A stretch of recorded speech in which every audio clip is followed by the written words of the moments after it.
ముఖ్యమంత్రి తర్వాత ప్రతిపక్ష నేతకి అంత హోదా ఉంటుంది. ఇదే విషయాన్ని కోమటిరెడ్డి వెంకటరెడ్డి గుర్తు చేస్తూ ఉన్నారు. సార్, కేసీఆర్ అసలు అసెంబ్లీకి రావడం లేదు, ఆయనకు రాజకీయాలంటే ఇంట్రెస్ట్ లేదా, ఆయన రాజకీయాలంటే వదిలేసుకున్నారా, భారతీయ జనతా పార్టీలో బీఆర్ఎస్ని విలీనం చేస్తారనే ప్రచారం జరుగుతోంది కాబట్టి దాన్ని నమ్మాల్సి ఉంటుంది అని చెప్పి మీడియాతో చిట్ చాట్ సందర్భంగా కోమటిరెడ్డి వెంకటరెడ్డి మాట్లాడారు. సార్, అంటే అసెంబ్లీకి రాకపోతే రాజకీయాలు వదులుకున్నట్టేనా?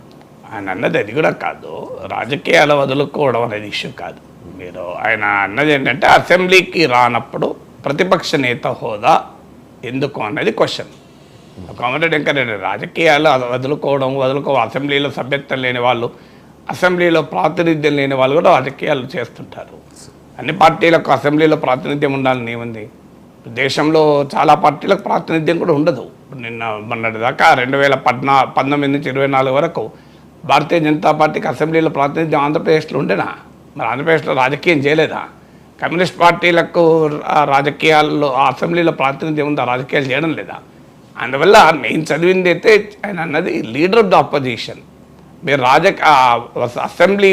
అసెంబ్లీకి రానప్పుడు leader of the opposition status వల్ల ఉపయోగం ఏంటి అని, అది క్వశ్చన్ అండి.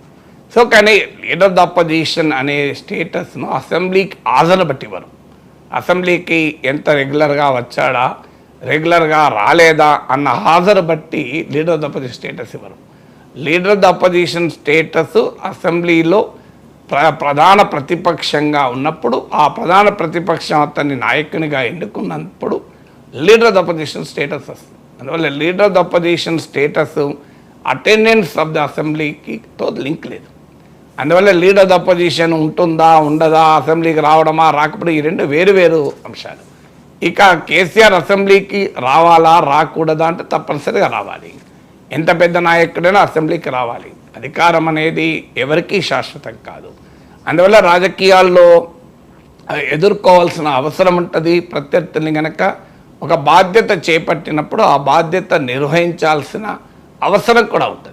లేదంటే ఆయనకు ఆసక్తి లేకపోతే మరెవరికైనా శాసనసభాపక్ష నేతగా, శాసనసభలో బీఆర్ఎస్ పక్ష నాయకుడిగా పెట్టి ఆయన గౌరవంగా పార్లమెంటరీ పార్టీ నాయకుడిగా కూడా ఉండొచ్చు. ఇప్పుడు మీకు కేంద్రం పార్లమెంట్లో సోనియా గాంధీ పార్లమెంటరీ పక్ష నాయకుడు, లోక్సభలో Rahul Gandhi leader of the opposition. So అదొక వెసులుబాటు ఉంటుంది ఆయన అసెంబ్లీకి రానప్పుడు. ఎందుకంటే ఉభయ సభలు ఉంటాయి కనుక, శాసన మండలి కూడా ఉంటుంది కనుక, లెజిస్లేటివ్ పార్టీ ఉంటుంది, రెండు కలిపితే. సో అందువల్ల దాన్ని పార్లమెంటరీ పార్టీ అని అంటారు. సో పొలిటికల్ స్ట్రక్చర్లో ఉంటుంది, లెజిస్లేటివ్ స్ట్రక్చర్ కన్నా పొలిటికల్ స్ట్రక్చర్లో ఉంటుంది. అందువల్ల ఆయన పార్లమెంటరీ పార్టీ నాయకుడిగా ఉండి, సో ఆయన శాసనసభ పక్ష నేతగా ఆ పార్టీ తరఫున ఇంకోరిని పెడితే వారు లీడర్ ఆఫ్ ద అపోజిషన్గా వారి బాధ్యత నిర్వర్తిస్తారు. So leader of the opposition అనేది మన పార్లమెంటరీ డెమోక్రసీలో షాడో చీఫ్ మినిస్టర్ అంటారు. అంటే ఈ the chief minister in waiting. అందులో బీఆర్ఎస్ పదే చెప్తోంది మళ్ళీ కేసీఆర్ వస్తాడు, కేసీఆర్ కొరకు ప్రజలు ఎదురు చూస్తున్నారు, బీఆర్ఎస్ పాలన కొరకు ఎదురు చూస్తున్నారని అంటున్న సమయంలో సో ఖచ్చితంగా సభలో నిలబడి తన వర్షన్ వినిపించాలి. అందులో ప్రత్యేకంగా కేసీఆర్ పాలనకు సంబంధించిన 10 ఏళ్ల పాలనకు సంబంధించిన అనేక అంశాలు సభలో చర్చకు వస్తున్నాయి. అఫ్కోర్స్ సంబంధిత మంత్రులు ఆనాటి మంత్రులు రియాక్ట్ అవుతున్నారు. ఉదాహరణకు విద్యుత్ పైన చర్చ జరుగుతున్న సమయంలో జగదీశ్వర్ రెడ్డి రియాక్ట్ అయ్యాడు. అలాగే ఆర్థికపరమైన అంశాలు వచ్చినప్పుడు హరీష్ రావు రియాక్ట్ అవుతున్నాడు. ఇరిగేషన్కి సంబంధించిన ఇష్యూస్ వచ్చినప్పుడు హరీష్ రావు రియాక్ట్ అవుతున్నాడు. సో గత ప్రభుత్వం పైన వస్తున్నటువంటి విమర్శలకు అప్పటి బీఆర్ఎస్ మంత్రులు రియాక్ట్ అవుతున్నారు. కానీ అల్టిమేట్గా అప్పటి ప్రభుత్వ నిర్ణయాలకు కానీ ఆ ప్రభుత్వ విధానాల మంచి చెడులకు కానీ మొదటి బాధ్యుడు కేసీఆర్. ఎందుకంటే కేసీఆర్ పేరిట జరిగిన పాలన మనందరికీ తెలుసు. పేరిట జరగడమే కాదు, ఆ రోజుల్లో మంత్రులు పెద్దగా నిర్ణయాలు తీసుకొని వారు స్వతంత్రంగా వ్యవహరించారని ఎవరు అనుకోలేదు.